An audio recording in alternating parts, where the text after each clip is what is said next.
Welcome to WorkLife Namibia.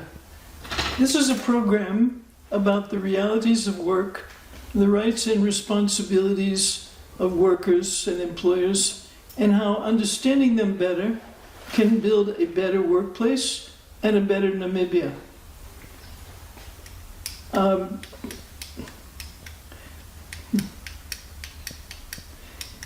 In the week leading up to Workers' Day, the 1st of May, we're bringing you a special mini-series exploring the history of work and labor struggles in Namibia, as well as contemporary labor issues in the country today. Today we will shed light on how Namibian workers established the first trade unions as part of Namibia's national liberation struggle, and we will also talk about the first time that Workers' Day was celebrated in Namibia. We are very honored to have with us Comrade Ben Ulenga. Ben Ulenga was many things, has played many roles in our struggle and in our country, but he was one of the Namibian youth who worked to establish the trade unions in the 1980s in Namibia. He has really a lot of first-hand knowledge. I am hopeful that at the end of the day you will get a good idea of how unions came into existence in Namibia, how the workers organized these unions, that is to say, and what role they played in our struggle up to the time of independence. So, Comrade Ben, welcome. I'm going to start just by asking you to tell us something about yourself. Where you were born, who were your parents, where you went to school, and your experience in getting you to where you became an organizer of workers. Thank you very much, Toivo. As introduced, my name is Ben Ulenga. As a matter of fact, I'm called Ulenga, that is my birth name. Ben was added some time later. So Ulenga Benjamin Ulenga is my full name. My parents were farmers, peasant farmers and workers from the northern part of the country. As a matter of fact, at a place called Ontanga, a village in the current Omsati region. That's where my father and mother hailed from. My father worked for a long time as a mine worker in Oraniemund, the diamond mines there. And my mother worked mainly at home in the fields. So that's where I went that's where I had my first experience in life, went to school and did my secondary education in the north of the country at Oshirambo High School. Those were the high days of the struggle for independence. So I ended up, after a few struggles at home, had to leave the country, went into exile, and through the armed struggle was wounded, captured, ended up on Robben Island. So briefly, that's my background. Okay. Now, we are going to talk about the organization of the trade unions starting in the 1980s. But first, could you please tell us, for the sake of everyone being on the same page, what is a trade union and what role do trade unions play among workers and in the society in general?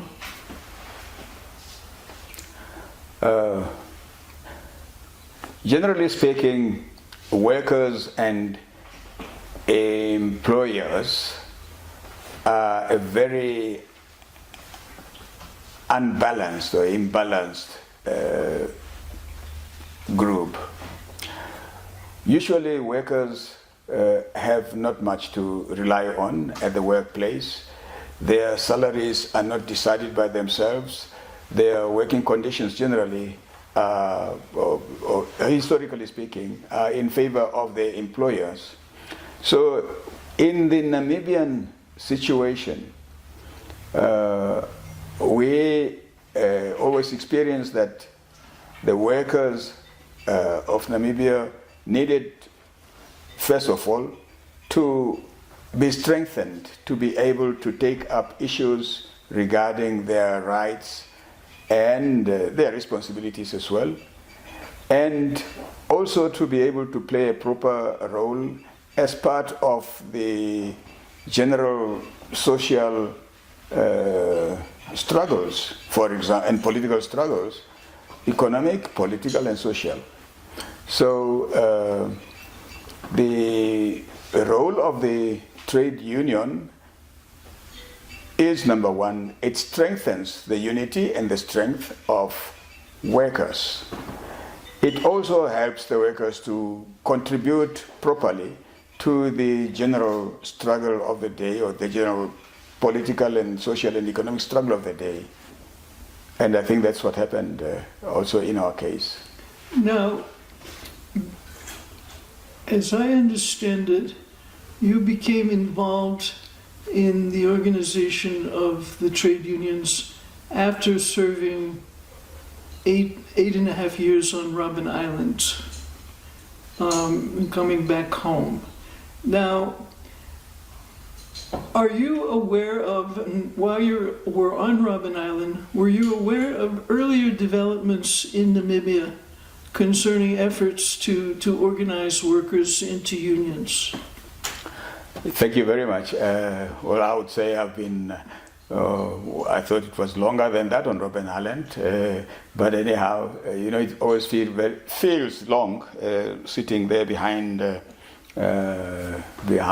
bars. In the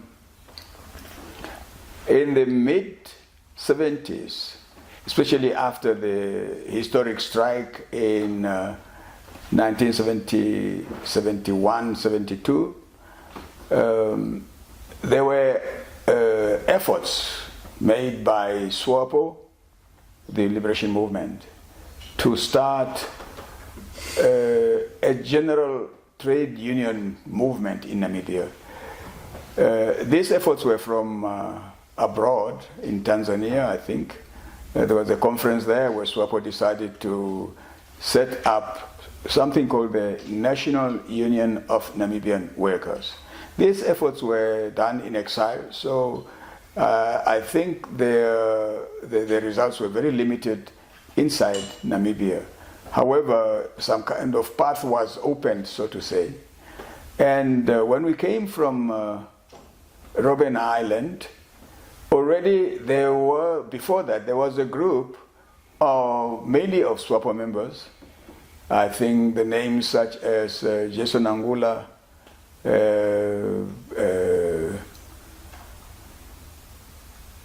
Pickering, Arthur Pickering. Arthur Pickering, and a few others who started to organize for a general workers' union called the National Union of Namibian Workers. So it's a union that was organized not based on trade or on workplace. It was rather organized at home alongside SWAPO.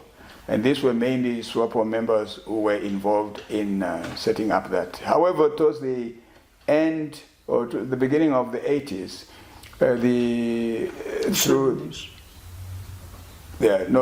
the end of the 70s, the activities of the NUNW were harassed and were limited as a result of the oppressive laws of the colonial regime. So in the mid-80s, when we came from Robben Island, the NUNW existed just by name. Were there any, aside from these SWAPO members who tried to organize the NUNW, were the churches or any other institutions involved before that time in trying to bring workers together? I know about efforts by committees affiliated to the Catholic Church, for example. I think names such as Lindy Kadhumbawe, Rosa Namises, others as well can come up. There was somebody called Tatekulu, or the name is escaping my memory now. But this was a pastor who also worked alongside this group. Was it Gerson Max? Max, yes, that's right. Thank you very much. Yeah, Mr. Gerson Max. These people were interested in having some committees going to strengthen some organizational work by the workers at workplaces. And these were the people that we also started to work with initially when we came from prison. Okay. So let's dive into it. You came from Robben Island. What happened? How did you come to become involved with the organization of workers? Who else was involved? Well, let me say, when we came from Robben Island, our first engagement was SWAPO. We were active as SWAPO members of the Youth League in the Windhoek branch of the SWAPO Youth League. And at this branch, we decided to, we discussed the activities or lack thereof of organized workers on the ground. And we agreed that perhaps we should do something. It came to the fore when one day there was a SWAPO rally, which was disrupted by the police, and many people got arrested. And we spent that full day in the cells in Katutura. And believe it or not, during that incarceration, the one-day incarceration, the only thing we discussed was the setting up of the trade union, an active trade union movement in the country. People like John Pandeni, Barnabas Shido, Gabriel Ithete, Japi, Nangolo, Anton Lubovsky. Was Bob Kende too involved in this? In this particular day, most probably because he was always around. So there was Mbapewa Muvangwa, all these people who were associated with SWAPO branch in Windhoek got, luckily, all arrested one day in the cells. First, we were just singing liberation songs, and then the police said, no, shut up. You should rather discuss than not sing. And we agreed, and we started to talk about this specifically. And by the time we were out, we had it all laid down in place, that what we are going to do. That was at the beginning, right at the beginning of 1986. So what was laid down that you were going to do? We agreed that we will set up a steering committee to mobilize workers into branches at the workplace. That's what we agreed. And after that, when we got back to the SWAPO Youth League, we set up the committee. I was part of it. Ruben Itengula was another part. Loide Kasingo, the former speaker of the parliament, was our only woman member. And then Gabriel Ithete and Japi Nangolo and Barnabas Shido. There was 6 of us. Mm-hmm. I hope I haven't left anybody out. Now, what did you do? Well, we set up then a smaller group of people.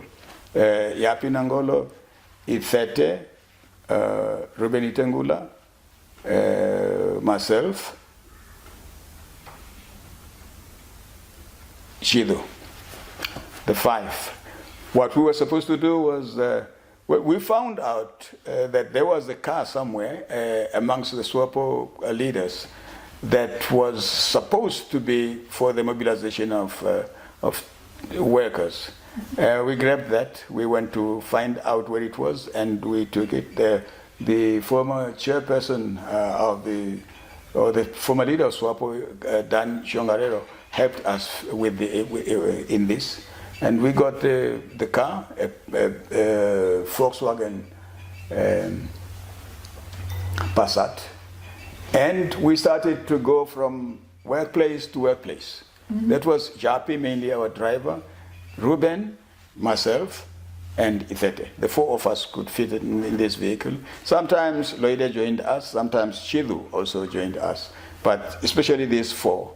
We went from workplace to workplace, asking for a meeting with the workers, asking the first question, do you have any workers committee here? If the answer was no, then we tried to sit down and help them set up a committee. Did the employers allow you to do this? The employers didn't allow us, especially at the beginning. They never did, so we had to do it clandestinely. We had to do it behind, other excuses. Now, how did you do this clandestinely? Where did you hold your meetings? Yeah, let me give you an example. One day, we went into the Fürstenhof Hotel, and we spoke to some of the workers, and we said we should have a meeting during lunch. And we went into there was a restroom just behind the kitchen, the hotel's kitchen.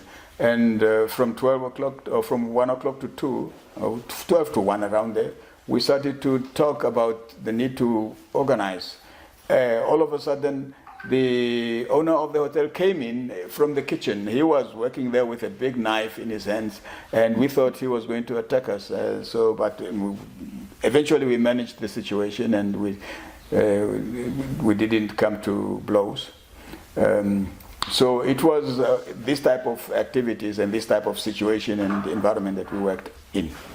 Now, when you had these meetings, how was the reception on the part of the workers? It was generally positive. Many workers agreed or came to realize that there was a need to have an organized group. There was no doubt.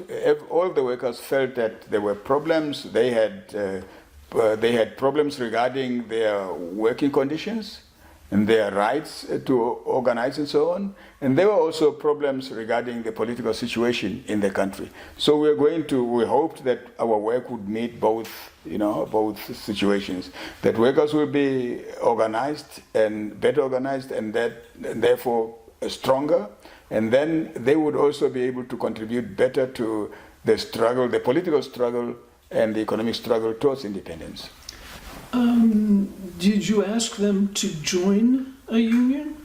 No, we didn't ask them to join a union. We asked them, first of all, to set up a committee. Mm-hmm. So it was a workers' committee at every workplace.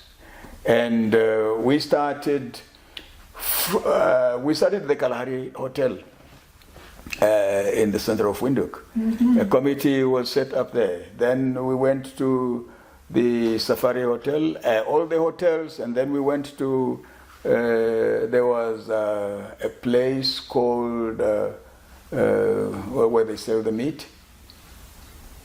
Where do they sell, yeah? No, the other place.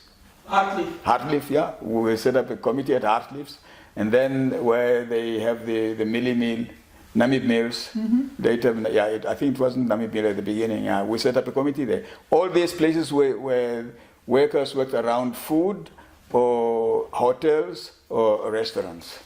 And these committees, we had in the end about more than 10, because we started in Windhoek, but in the end we went out of Windhoek. We went to Walfish Bay and Swakopmund.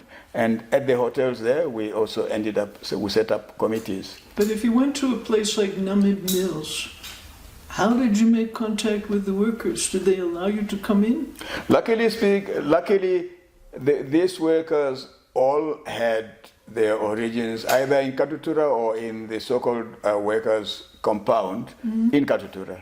So we made contact both there at home, but also at work.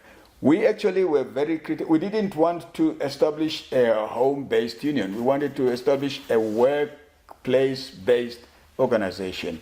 That's why we found it very important to approach them at work. But where it was impossible or difficult, we spoke to some workers at their homes, and then we agreed to meet at work. Yes.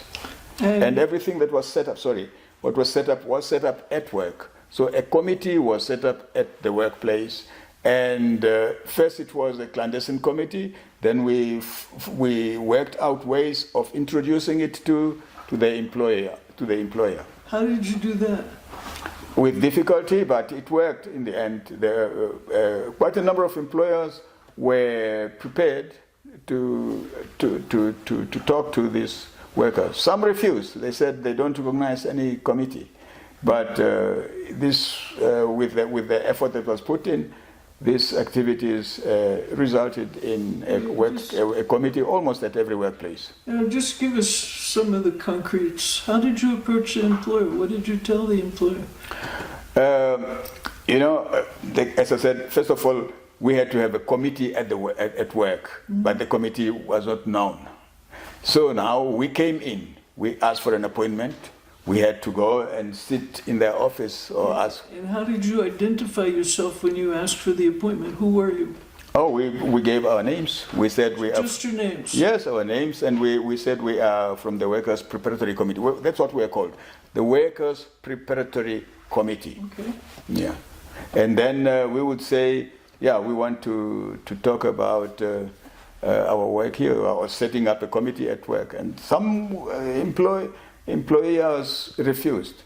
But a few things helped us. That right at the beginning, there was one day an impromptu strike at a place. I think it was somewhere close to Namib Mill. I think it was at a restaurant there in Windhoek North. And the employer immediately called in the police. And then one of the workers managed to call to alert us, and we came straight at this place and confronted both the police and the employer. Luckily, the police were a bit restrained. I don't know. They were prepared to listen, and so this thing became formal.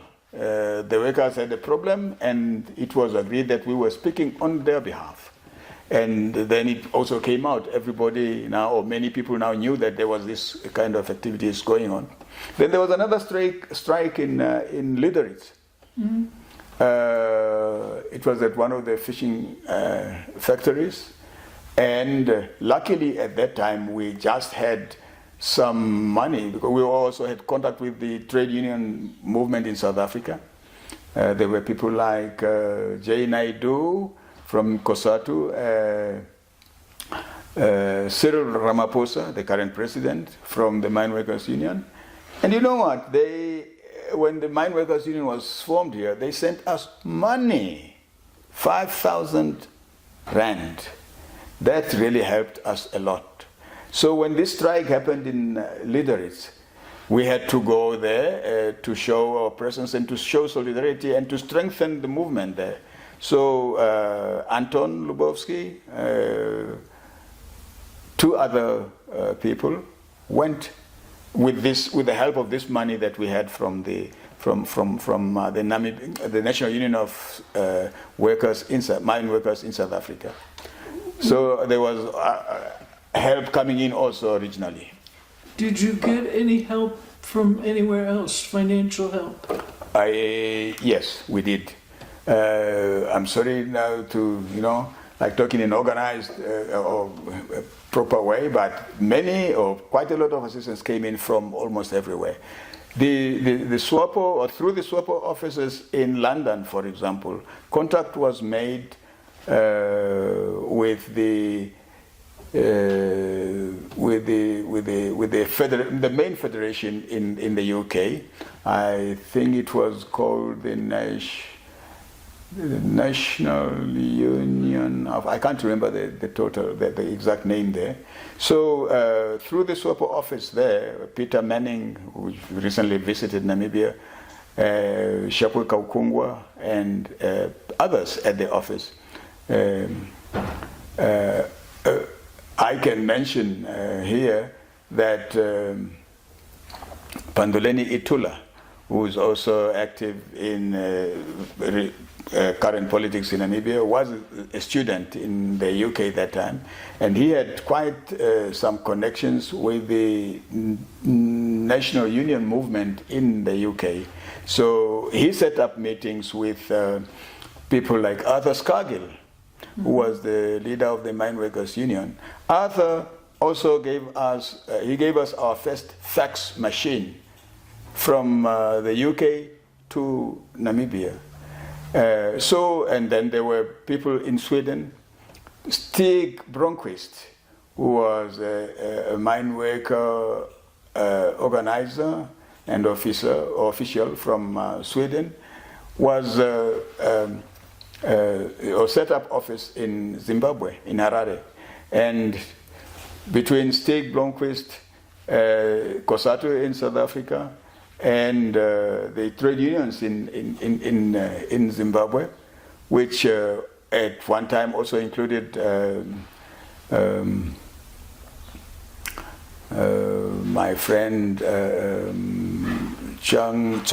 Morgan Tsvangirai, and even some other guys, some other Zimbabweans before Morgan. All these people came together and were supporting each other. And so the main assistance, I must say, came from the workers locally, the South African workers through COSATU, and people organized through the SWAPO office in London, and the Swedish or the Scandinavian countries, like people like Blomqvist. Did any of these people come to Namibia to work with you? Stig Blomqvist came quite a lot. Mm-hmm. At one time we had to drive out of Namibia, sort of stealthily. We had to go to the Western Cape, a place called Stien. What is that town? Is it Springbok?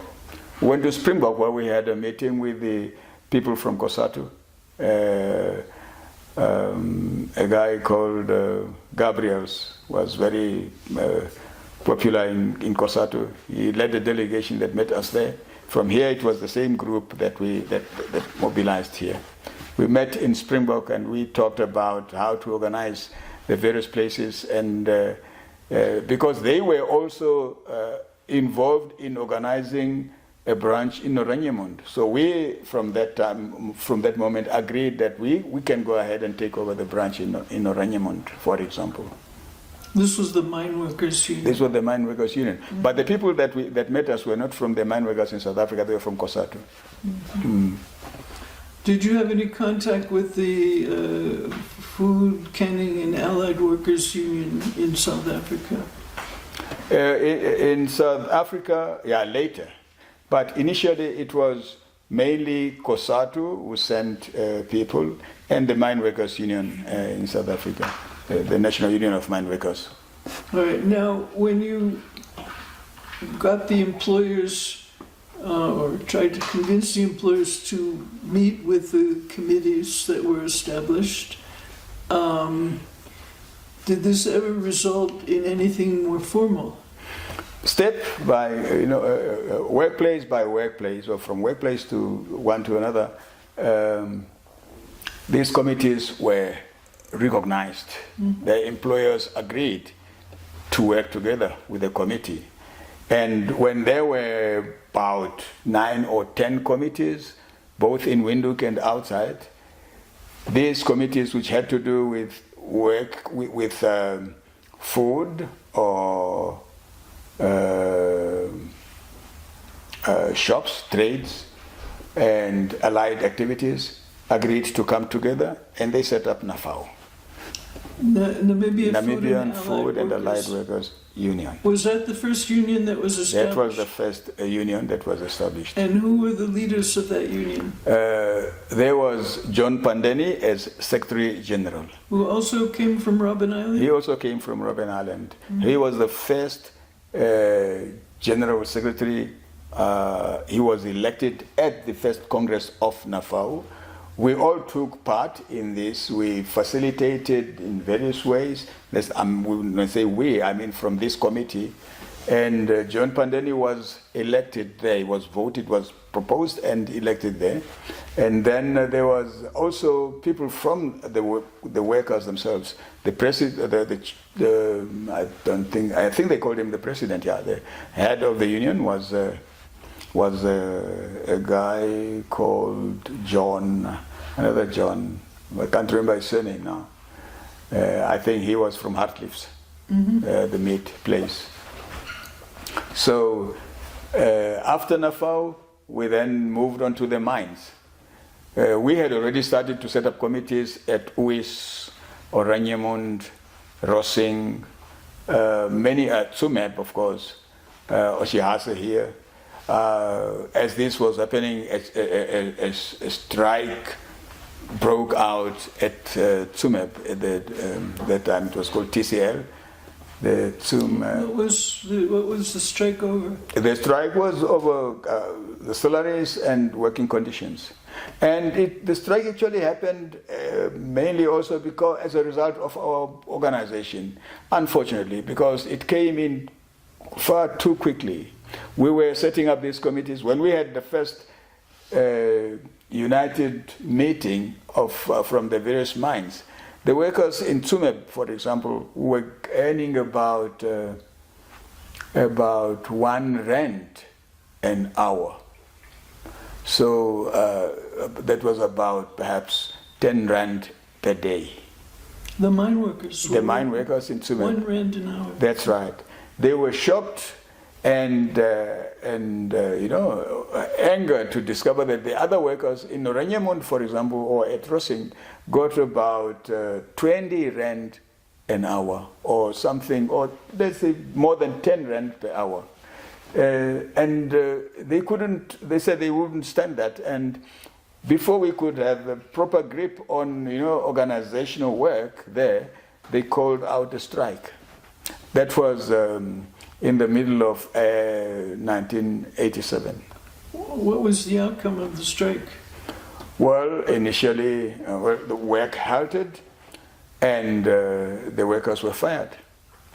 And the firing disrupted our work quite a lot because contact with the workers, because the workers were mainly housed in the workers' compound, and once they have stopped working, they didn't, they forfeited the right to be there. So they were all shipped off, transported away to their villages further in the north and other places. So it became difficult to keep contact with workers and so on and so forth. But it also had quite a strong effect on our mobilization positively as well, because the entire world, trade unions in many other places in the world started to be aware of this and to send help and assistance. Did you try to get these workers reinstated? We tried, but in many ways, the company started to recruit workers, but not everybody was taken back. Okay. Now, that was in 1987. Exactly. Now, did these unions that were already now established, did they start trying to engage in collective bargaining? Yes, we did. In a few places, like I said, there was this small little strike in Windhoek where we had some agreement. Then the people in Leaderies, that strike, we had some negotiations there. Comrade Anton Lubowski, you may have heard of him. He traveled with some of us to Lüderitz. That's almost his birthplace there. So we had some negotiations, and some places, some companies agreed to have agreement to set up to sign agreements with the workers. We in the end also had an agreement with the TCL, with the Tsumeb Corporation Limited, the mining company there. And of course that year, 1986, we had our first May Day. We set up a strong organizing committee, and we had a huge first rally, May Day. Where was that? That was in Katutura, next to the Shifidi Square at the moment, just opposite the Catholic Church in Katutura. Tell us more about it. Who came to this rally? What were the numbers? Whoa. What was the police response to the rally? Was it the police were caught unawares. They didn't expect it to be so strong. We set up an organizing committee, this committee that we had, and also the various SWAPO people were getting involved in the organization of May Day. And we printed T-shirts and set up. You have your T-shirt? No, unfortunately, I don't keep these things. Since, T-shirts are meant to mobilize. So after, I put on T-shirts when I was mobilizing. Really, after independence, I hardly put on any T-shirts. Yeah. So I have a nice picture where I can send it to you, where I have an NUNW T-shirt. About how many people attended this? It was thousands of people. I can't remember the exact figures, but it was thousands. Yes, it was a huge crowd of people. At that time, Ochihaze mine next to Windhoek employed quite a lot of workers there, and then workers around Windhoek. Mainly it was people around Windhoek. There was not a lot of bussing in of people, but the entire Katutura attended this rally. Was there a march or just a rally? No, it was just it was not a march to various places. It was people just moved into the Do you remember who spoke at this rally? It was. I spoke at that rally. John Pandeni also spoke. Then there were others. Anton Lubowski also spoke. I think Dan Shongarero, who was the chairman, the SWAPO chairperson of that at that time, also spoke. So several other people, spoke at this meeting. And the call was really just the workers should mobilize for independence. I believe it's no accident that a number of the leaders of the trade unions that were established in Namibia in the 1980s are former Robben Island prisoners. We've mentioned a number of them.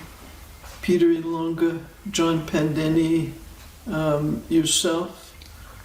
Was there anyone else? John Nankodo, yeah. Yeah. And also, there was someone named Sandy Sajaki, who was a South African, who, when he was released from Robben Island, came to Namibia and also helped to organize workers. Were these questions of organizing workers or establishing trade unions, were they discussed on Robben Island?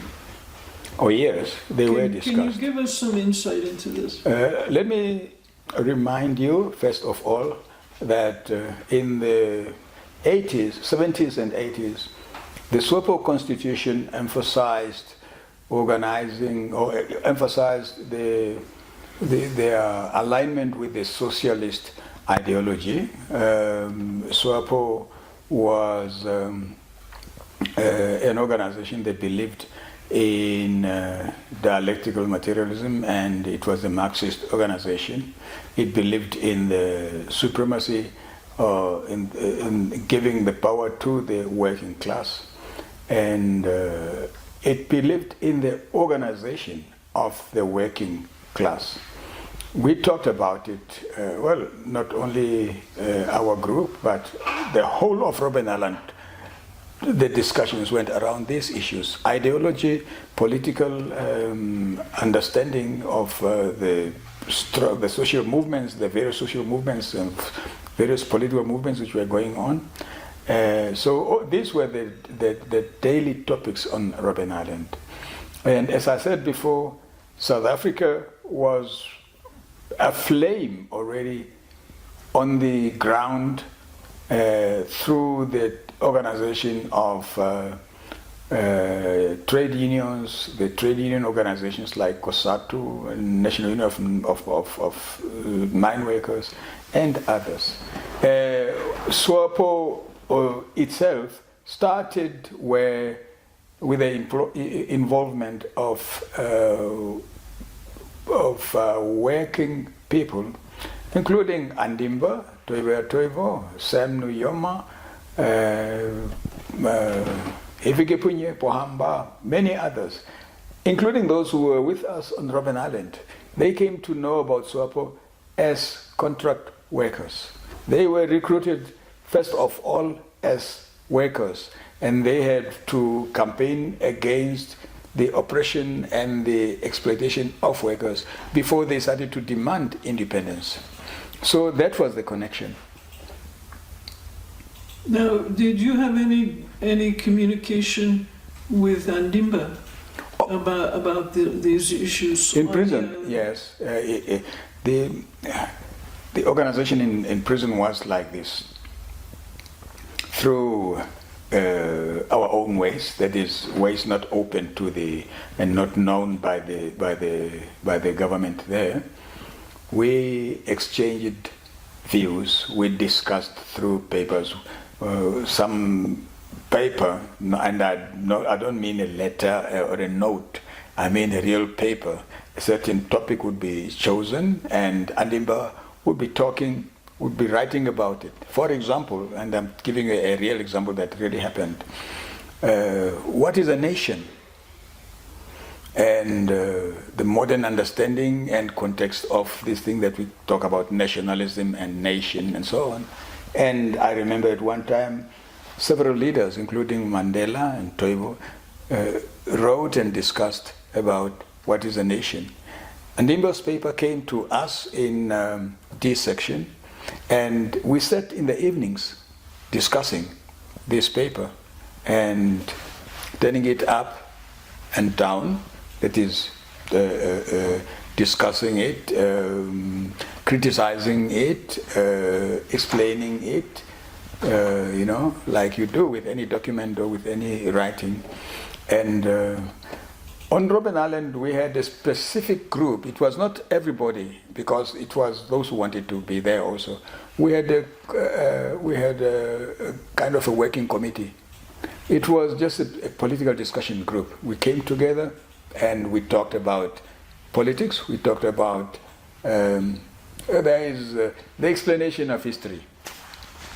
What is happening to us? What is this that we have? Why are we here? What are we doing to ourselves as human beings and the society? These questions, as addressed by many other historical authors, Engels especially. There is a book called Historical Materialism by Engels. Engels also deals with the origin of the family and all related issues. These writings were available to us on Robben Island. How was that? That would just take us off the point if we go into that. But almost everything that was banned in South Africa was available on Robben Island. South Africa government, the apartheid government, had the practice of banning, of reviewing every book, writing on a yearly basis that appeared on a yearly basis, and they had a committee. They had it was called censor committee or something like that. Mm-hmm. It's a committee that's a censorship committee. They censored the writings which appeared in the world, and they banned certain writings from entering South Africa. And if you were to be found with any of these writings, you would be arrested. It would be illegal, and you would be charged and tried in court. But some of these writings still succeeded in getting through to Robben Island, because amongst the people who looked after us were also those who were our comrades. Now tell me, this committee that you had, did it include any of those people who then became the leaders of the unit? Yeah, that's right.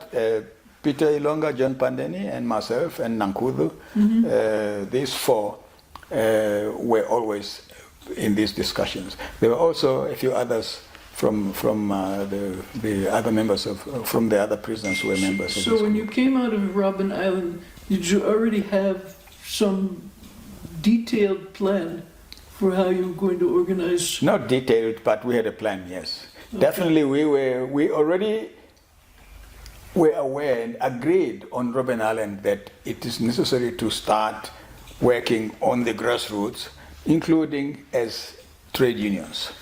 And was socialism in this equation? Socialism is always, socialism now, we felt it was a duty for us to discuss it because it was on the SWAPO program. Nobody ever told us that this was just for show. So we were determined to make sure that people understood what they were talking about when they talked about socialism. So when you organized the unions, did you talk about socialism? Not really. We talked about socialism in other words. We talked about the need for workers' solidarity. We talked about the need for balance, at least, between the interest of the working people and the interest of the companies. Mm-hmm. We talked about those issues. We talked about exploitation. It was so clear. The strike of TCL, of the miners in Tsumeb, Oshihas and so on, came about because they realized that their company was far behind in terms of paying workers any kind of decent wage. Mm-hmm.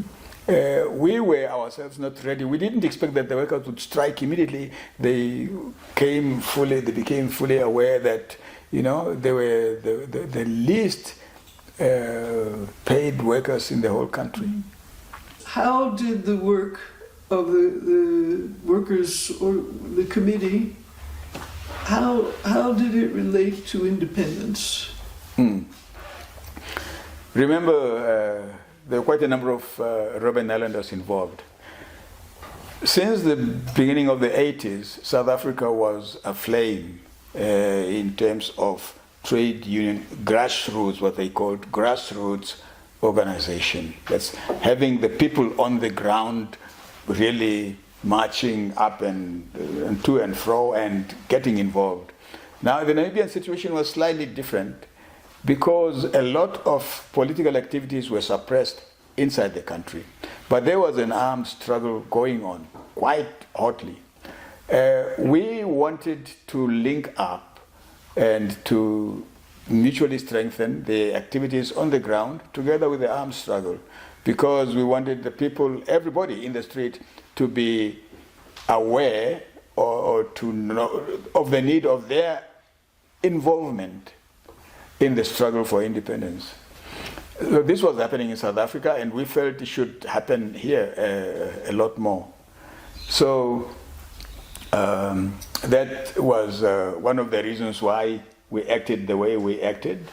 And now we had people at three levels: internationally, at the United Nations, and in the various diplomatic missions that were mainly led by SWAPO. And then politically, inside the country, almost everywhere, including the working places. And of course, then in the armed struggle from Angola and Zambia, there was war going on. So we felt the struggle should be in all these places coordinated. What other unions were organized besides the two you mentioned? The Transport and Allied Workers Union, NATAU, and then Namibian Public Workers Union, NAPU, and then the Namibian Teachers Union. Then later there was even Domestic Workers Union. So there were several that were set Now, up. let's take Natal. Who were the leaders of Natal? Willie Matsi was involved. Other people called, there were several others. Kandavadu was also involved there. I think Kasingo also, specifically to Natal. And then the Napu, it was Peter Ilonga, who was the Secretary General. Also from Robben Island? Also from Robben Island, yes. Mm-hmm. And Benesau from the Mine Workers Union, Asel Kapere, John Chatonodi, all these people. And Barnabas Shidu, I think Shidu was Secretary General of Natal. No, not, yeah, so it was not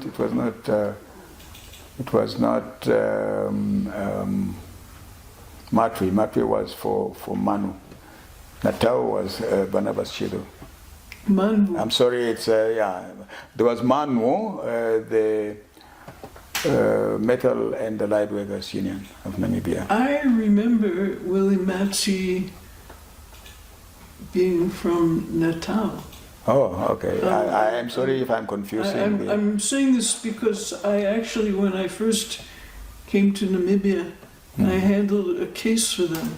Oh, okay. An arbitration. I may have just mixed them up. Let's say Manbu. then Who was Manbu? it's Metal and Workers Yeah. Union of Namibia. Do you remember who the leaders were? I think it was Shidu. It could have been, yeah. Yeah. All right, and do you think in the public, in the media, were they reporting on these things? Yeah, they were reporting. The Namibian was always there. Gwen Lister, Roger Munamava, Chris Shipanga, many of the journalists there, they were really after us all the time.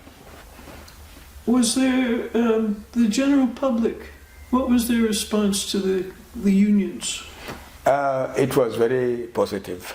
Many people became members of the unions. Up to now, people still call and remember us from those particular activities, not generally from the political struggle, but from the organization of the trade unions. At this May Day rally, so you say the main emphasis was on independence? Yes, it was both. It was independence and strengthening of the workers, of the movement at the workplace, because it was very difficult for people to do anything because it was very scary. The employers, together with the police and the state, were very strong, and you needed to really have something strong organized at the workplace. So when you had people who could speak up in an organized way, that strengthened the morale at work. During this period, when the unions were taking hold, were there any instances where people were arrested who were associated with the unions? Were there workers who were getting fired because they were trying to bring a union into their workplace? Oh yes, there were people arrested on several occasions. One notable case that I can remember is that in just after immediately after the strike in Tsumeb, several leaders of the unions and of SWAPO got arrested. Asel Kapere, who was the chairperson of the Mine Workers Union then, got arrested. Anton Lubowski, who also was involved, got arrested. John Pandeni got arrested. Hendrik Wetboy, who was the vice president of SWAPO, got arrested. Now, what were they being accused of? Well, they were just detained. The oppressive regime didn't mind really coming out clearly why they were doing these things, but they detained these people. They arrested us. I also got arrested, even though when the arrests started, I was abroad.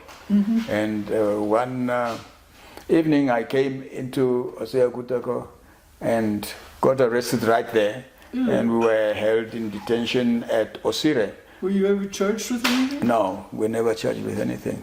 And that already was the message. Message came across, came through very clearly that the regime didn't like this type of activity that was taking place. I want to go back to the NUNW. Mm-hmm. You told us what had happened previously, that the efforts to organize the NUNW as a community-based or general organization had not been successful, and how you and others embarked upon basically an effort to organize industrial unions on the basis of different industries. Now, was the NUNW as a confederation eventually established in Namibia? Yes. When was this? That was done very late in 1988 or very early in 1989. Mm-hmm. I must still check my notes and establish exactly when. But the thing is that you must know, on the one hand, there was a general understanding or belief amongst, especially those who were politically mobilized, that there is a union wing. But this union wing was not really on the ground. This is a union wing of SWAPO. That's right. That's how they felt. They felt that as workers, they also had something where they could meet, which was affiliated to SWAPO. But it was not organized on the ground. So we had to convince quite a number of people that we need to establish that federation. That's a group of, a group where all the unions came together. And that's what we then did by bringing NAFAO, MANWO, MUN, the Transport Union, the Teachers Union, the Domestic Workers Union, together. And I think that happened right at the beginning of 1989, if I'm not mistaken. Was there a Congress, or how was it? There was a Congress, yes, there was a Congress. And then several people were elected. Ben Esso was one of the first officials of this union. And I'm sorry, I cannot remember all the names, but so this was eventually set up as well. Mm-hmm. Mm. Now, you talked about the first May Day rally. Was May Day observed each year? After that? Yes. Yes, since 1986. 86, 87, 88, 89. Those were for 4 years before independence. And who organized those rallies? The unions together. We still had after the various unions were established, they worked together to set up May Day. I just want to clarify, what role did the SWAPO Youth League play in this whole organization? The SWAPO Youth League was very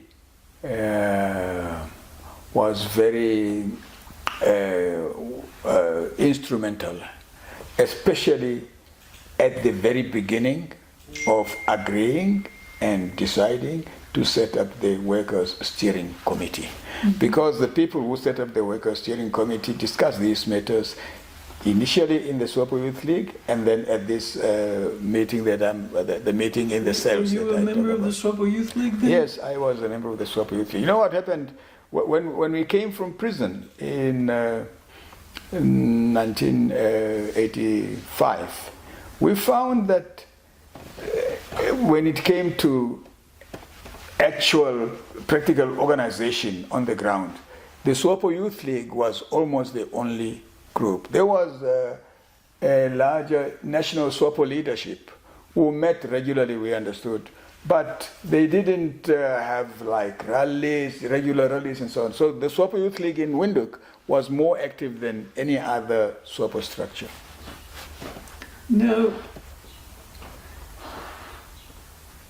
eventually, a decision was made to implement the UN agreement and elections were planned.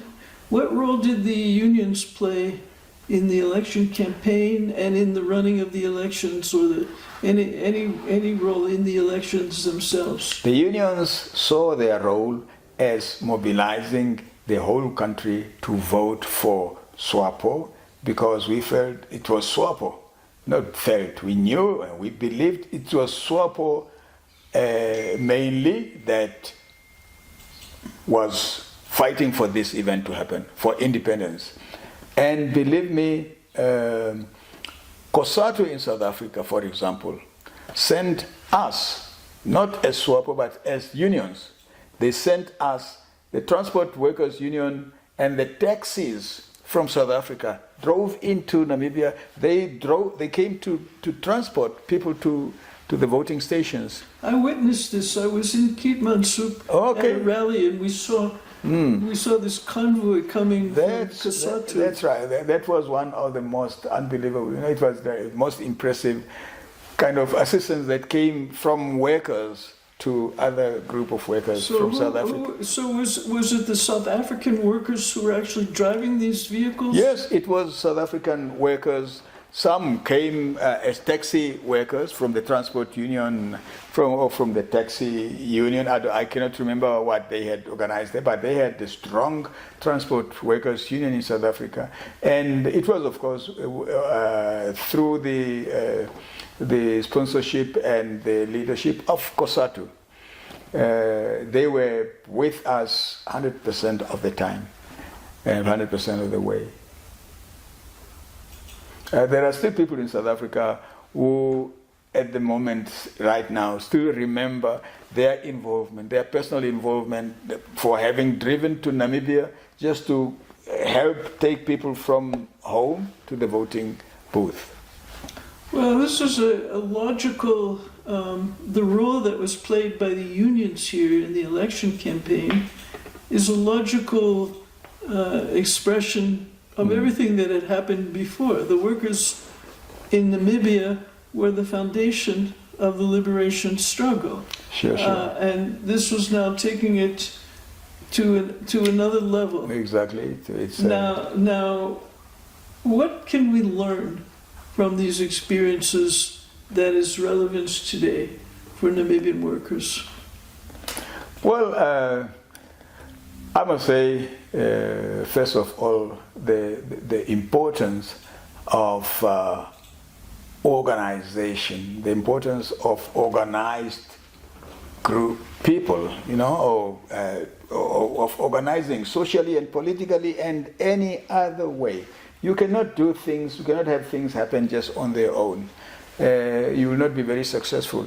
It's important, even if it's felt that, everybody feels the pain of oppression and so on, it's important to go out there and have people talk to each other, agree on a common program, and work in solidarity with each other. And across social groups, social levels. It's very important for, like it happened in Namibia, it was initially the contract workers, and then all the workers, because not every worker was a contract worker. Initially all the workers, and from there even farmers, peasant workers, people who were working on the land and so on. And and in the end, even religious people, religious workers, pastors, and many other groups of society. So it is important for any successful activity or movement for there to be strong mobilization.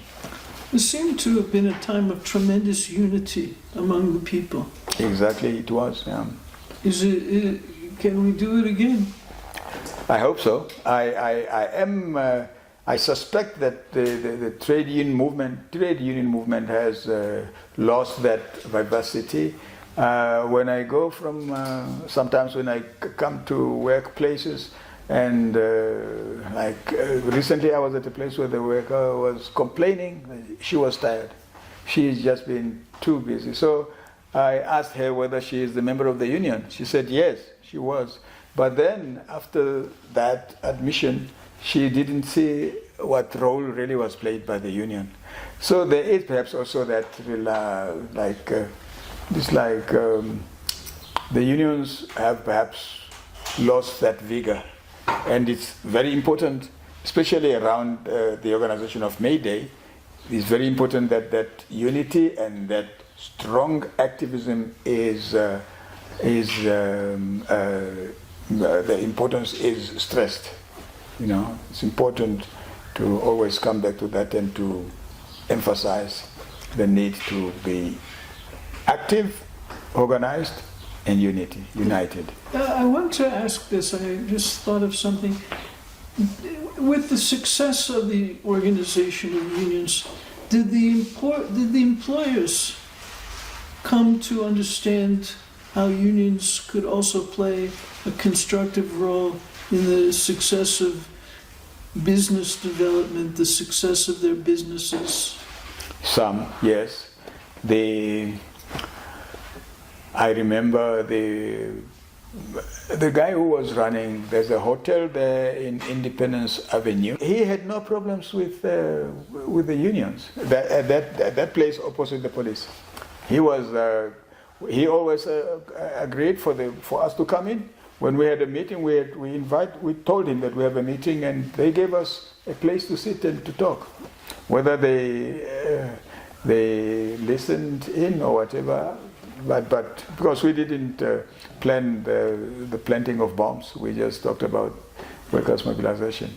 So quite several, and then of course we had to start. That we had to start to negotiate on salaries, and for that to happen, we first had to have the committee recognized.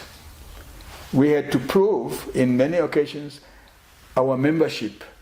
And at the working place, we had to submit a list of members, and they had to be convinced that now they're employers, that actually we have quite a substantive membership in any workplace. So quite a number of employers agreed and accepted the existence of the unions.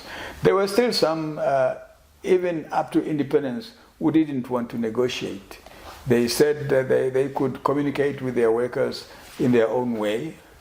I remember at independence we were still negotiating with Aiskor Zinc, with the company that was running the mine in Roshpina.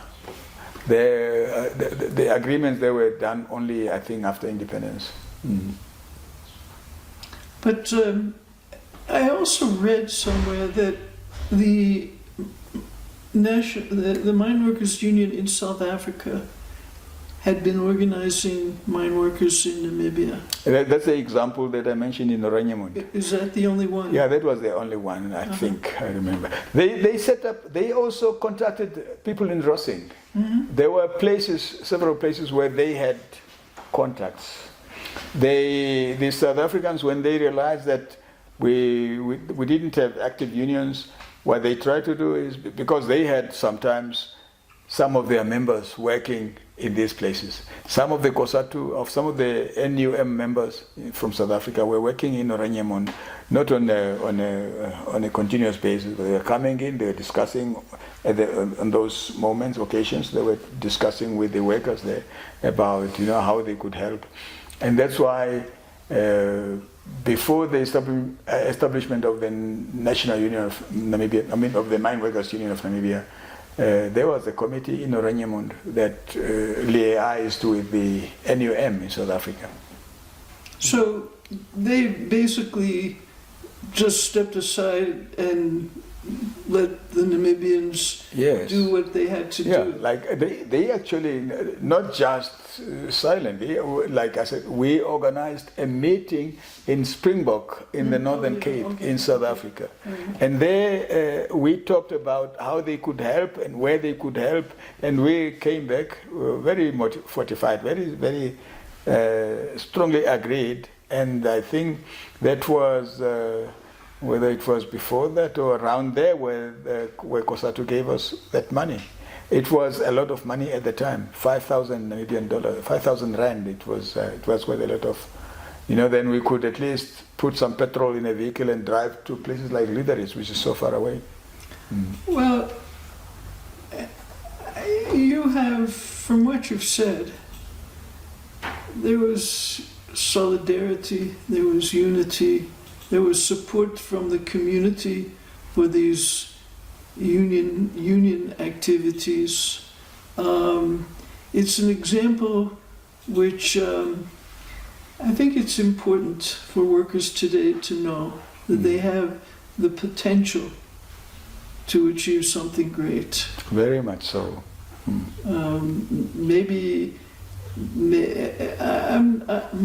I'm not pessimistic, but I think it's important that there's now not unity even among the unions. Unions are not, they compete with each other to a large extent, sometimes to the expense of going forward, trying to improve the conditions in their industries. But Comrade Ben, you believe it's possible that we can... I know it is. It has happened before. And it's just a question of putting in sufficient effort. Well, perhaps the unions will want to consult with you and some of the other people who had these experiences to give them some encouragement or advice on how it can be done. We have grown old and inactive, but we have never, we have never really stopped talking to people who seek advice or people who, also come out and seek this kind of contact. So, and it's important that those who are involved historically and those who are actively involved right now exchange ideas and at certain levels experience as well. Well, I want to thank you again for participating in this discussion, for sharing your experiences with us. Perhaps in the future we can bring some of the current and some of the old, the past trade unionists together and have them discuss. So with this, we come to an end of this podcast. I want to thank those of